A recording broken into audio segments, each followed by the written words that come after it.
Good morning बेटा। हमने last lecture में फीमेल रिप्रोडक्टिव सिस्टम पढ़ा, गैमेटोजेनेसिस पढ़ा।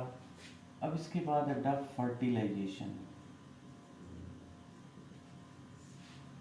Fertilisation and implantation.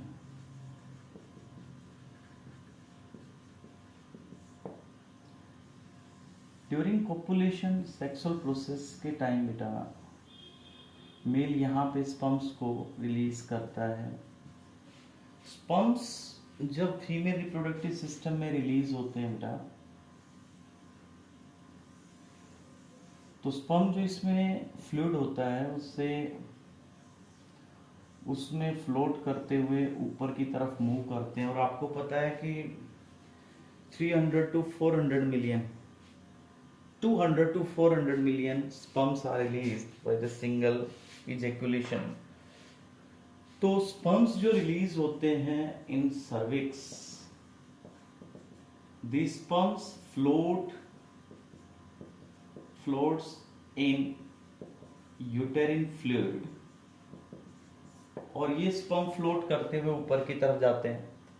तो मोस्ट ऑफ स्पर्म्स यहां मर जाते हैं। यहां जो स्पर्म पहुंचते हैं फेलोपियन ट्यूब में, तो about 100 sperm reach to the ओवा।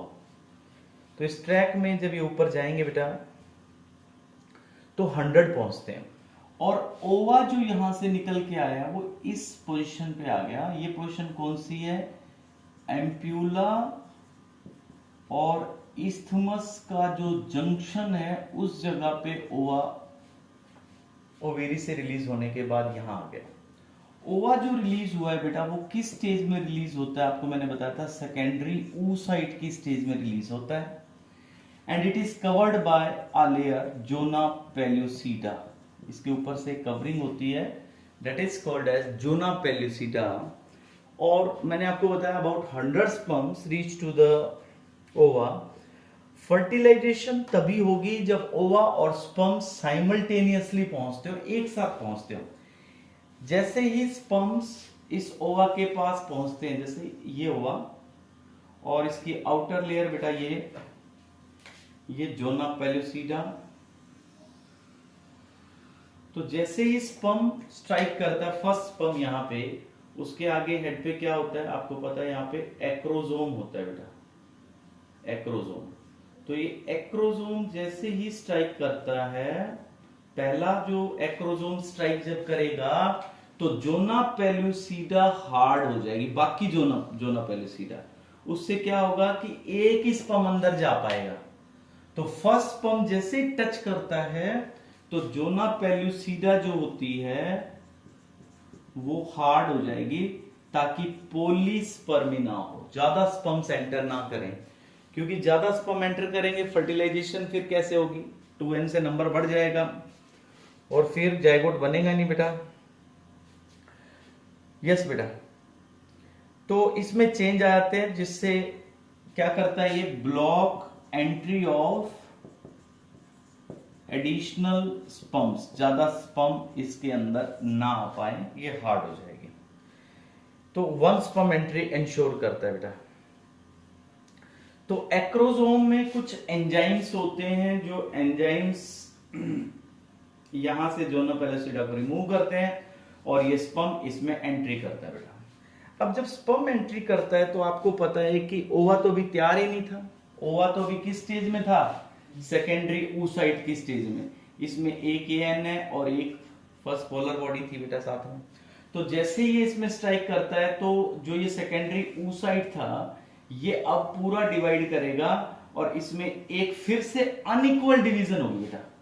स्पर्म आने के बाद इसका काम पूरा होगा, और अब अगेन ये अनइक्वल डिवीजन कर रहा है, और इसमें एक बड़ी सेल जो बन रही है दैट इज ooted, और एक जो छोटी बन रही है that is secondary polar body, that is second polar body, और एक बन गया बेटा ooted।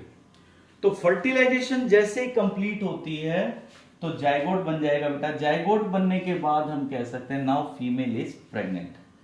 तो जैसे ये जाइगोट बना तो now female is pregnant, zygote बनने के बाद बच्चों। So this is the zona pellucida which prevents the other entry of additional sperms into this ova। और इसके बाहर जो सेल्स थी बेटा, आपको याद हो तो ये कौन सी थी, ग्रेनुलर सेल्स, जो अंदर जब डेवलपमेंट हुआ था तो ये इसको क्या कहते हैं, जोन ऑफ कोरोना रेडिएटा। एक तो होगी बेटा जोना पेलुसिडा और एक हो गई है कोरोना रेडिएटा। तो ये दोनों डिसोल्व होने के बाद फर्टिलाइजेशन कंप्लीट होगी। फर्टिलाइजेशन कंप्लीट होने के बाद अब बच्चों देखो, अगर इस स्पर्म में जो ये आया है, अगर इसके पास आया एक्स तो ये क्या बनेगी, फीमेल। और अगर इसके पास आया वाई तो ये जो बेबी बनेगा वो क्या बनेगा, मेल। तो it depends upon the sperm कि वो कौन सा आके फर्टिलाइज करता है, उसके बेसिस पे ही मेल और फीमेल डिसाइड होते हैं बेटा।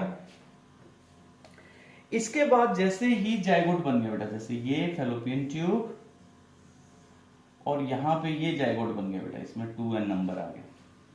अब ये जाइगोट डिवीजन स्टार्ट करता है और आगे बढ़ता जाएगा। जैसे इसमें 1 से 2 सेल बनेंगे, फिर बेटा 2 से 4, 4 से 8, 16 ऐसे सेल्स इसके अंदर बनती जाएंगी और ये जाइगोट आगे मूव करता जाएगा।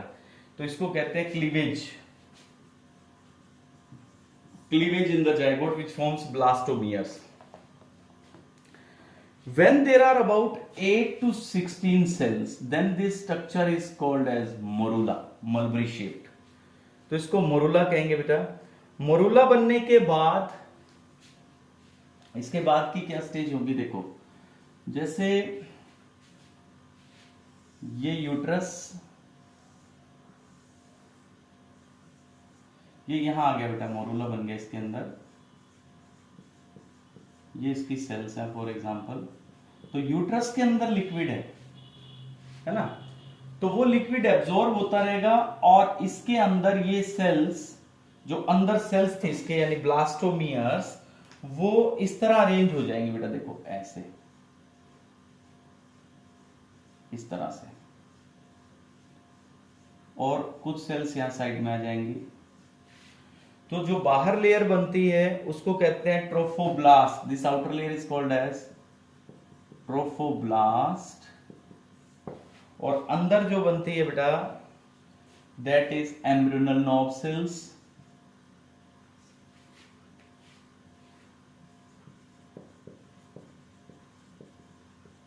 Embryonal knob.